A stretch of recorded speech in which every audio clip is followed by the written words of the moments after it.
दिल्ली की भागदौड़ भरी जिंदगी में अगर किसी को शांति की तलाश हो तो लोटस टेम्पल से बेहतर जगह शायद ही मिले।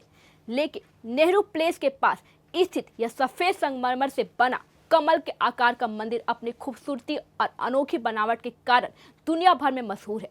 इसे देखने के लिए हर साल लाखों लोग यहाँ आते हैं, लेकिन इसकी खासियत सिर्फ इसकी सुंदरता में नहीं बल्कि इसकी भावना में भी है।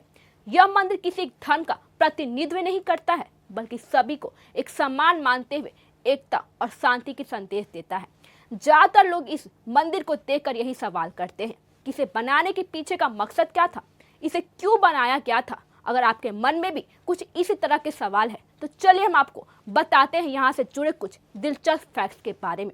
1986 में बनकर तैयार हुआ यह मंदिर वास्तुकला का अद्भुत नमूना है।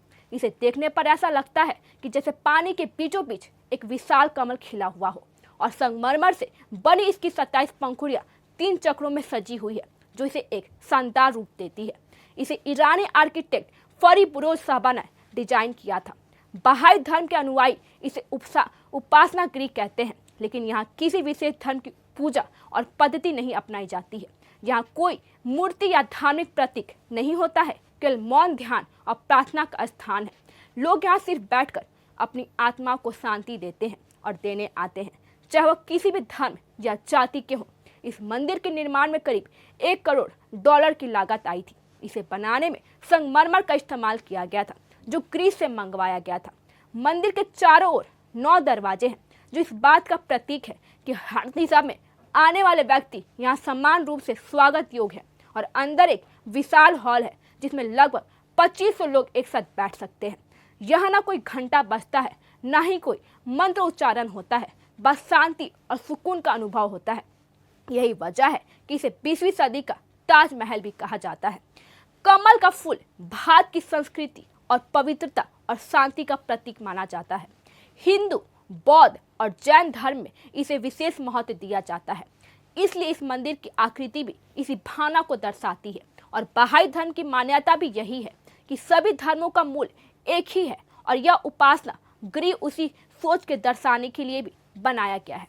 यही आने वाले लोग ध्यान और प्रार्थना में समय बिताते हैं। कुछ लोग तो यहाँ किताब पढ़ते हैं, तो कुछ बस आंखें बंद करके शांति महसूस करते हैं। यह जगह उन लोगों के लिए भी खास है जो धार्मिक भेदभाव से दूर रहकर सिर्फ आत्मिक शांति की तलाश में होते हैं। दिल्ली घूमने आए लोग आमतौर पर इंडिया गेट, लाल किला, कुतुब मीनार देखने जाते हैं, लेकिन लोटस टेम्पल की खूबसूरती और इसकी अद्भुत शांति इसे सबसे अलग बना देती है। अगर आप चाहे या आना चाहते हैं तो मेट्रो सबसे आसान साधन है। निकटतम मेट्रो स्टेशन कालकाजी मंदिर है, जहां से आप पैदल या रिक्शा लेकर भी मंदिर पहुंच सकते हैं।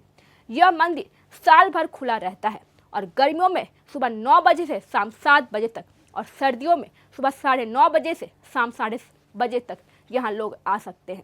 सबसे खास बात तो यह है कि यहाँ किसी भी प्रकार की एंट्री फीस नहीं ली जाती है। यह सभी के लिए निःशुल्क है, ताकि कोई भी व्यक्ति यहाँ आकर शांति का अनुभव कर सके। लोटस टेम्पल दुनिया के उन 9 बहाई उपासना गृहों में से एक है, जो बहाई धर्म की परंपरा के अनुसार बनाए गए हैं और इनमें से एक अमेरिका के शिकागो में भी स्थित है। बहाई धर्म में 9 अंक को विशेष माना जाता है, इसलिए इस मंदिर में 9 द्वार बनाए गए हैं। यह मंदिर केवल धार्मिक महत्व नहीं रखता है, बल्कि इसकी बनावट भी इसे विशेष बनाती है। और आज यह मंदिर दुनिया की सबसे ज़्यादा देखी जाने वाली धार्मिक जगहों में से एक बन चुका है। 2001 में इसे दुनिया का सबसे अधिक भ्रमण किया जाने वाला धार्मिक स्थल बताया गया था। यह न सिर्फ आर्किटेक्चर्स के लिए प्रेरणा का स्रोत है, बल्कि उन सभी लोगों के लिए भी खास जगह है जो शांति और सुकून की तलाश में होते हैं। यदि आप कभी दिल्ली आए तो लोटस टेम्पल को देखने और वहाँ कुछ पल बिताने का मौका भी जरूर लें। इसी के साथ आज के लिए बस इतना ही। अगले कहानी में हम फिर से मिलेंगे, तब तक के लिए जय हिंद, जय भारत।